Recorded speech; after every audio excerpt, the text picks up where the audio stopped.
Ассаламу алейкум. Бұл құмар ойындары мындай көңіл ачуу ойын зоқтыру деп кішіне тергеп қойып кеткенсіңер. Қырғызда бір сөз бар да, жаман иттің аты бөрі басар, жаман адамның аты Құдай назар деп. Аттар әр түрді, финансовый брокер деп шығып атат, бинарный опцион деп шығып атат, бирок баары эле казинода. Жайырмасы барбы? Ошол алдап эле башын айландырып, анан кийин акчасын алмай, бүт карапайым элдердин канын соруп атат. Студенттердин, бейбечаралардын, муктаждардын, анча-мынча акчага муктаж болгондор кире калат экен.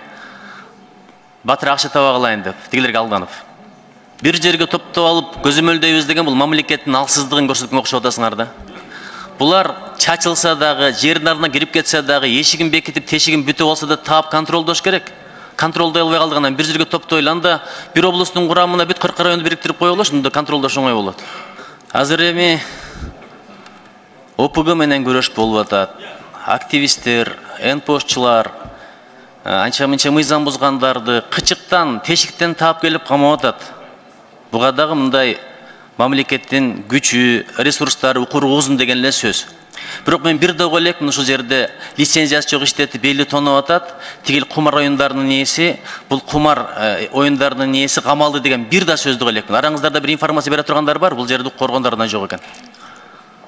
Мыйзамсыз кумар оюндарын иштетип, ушунча элди сызга отургузду, анан кийин мошенниктердин камалганын укпай атам да. Бая башында жакшы айттыңыз, урматтуу атыңыз Марат мырза, Марат мырза абдан жакшы айттыңыз, элдин журттун пикирин угуп атабыз деп. Элдин журттун пикири ушул. Карасаңыздар, референдум өткөзүңүздөр, мен гарантия берем, 90% жап кыла дейт. Ушу жабыш жагын ойлонуп атасыздарбы? Мен эмнеге бул суроону берип атам? Мен түшүнө албай эле койдум. Эмне үчүн ачылды? Эмне үчүн ушул казинону ачканга уруксат берип койдук? Мамлекет башчыларыбыз, Кудай деген кишилер, имандуу адамдар.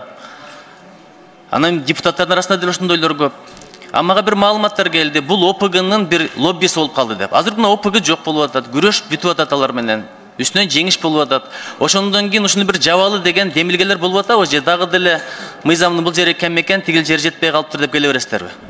Урматтуу өкмөт мүчөлөрү, урматтуу бир боорлорум, бир туугандарым, бардыгыбыз элдин атынан иштеп атабыз, эл үчүн иштеп атабыз. Наркомандар болбосун деп колдон келген аракетти кылып атабыз. Бирок наркомандардан дагы игромандар коркунучтуу. Оюнга акча табыш үчүн же карыз болуп калса бирөөнү аткандан, саткандан, сойгондон, өлтүргөндөн, тоногондон, алдагандан качпайт. Ошон үчүн жакшынакай эле жигит кыздарсыздар, кайрадан жабышты бир жол жоболун караштыргыла, ошондо бир тарыхта жүзүбүз жарык болуп калабыз. Чоң рахмат.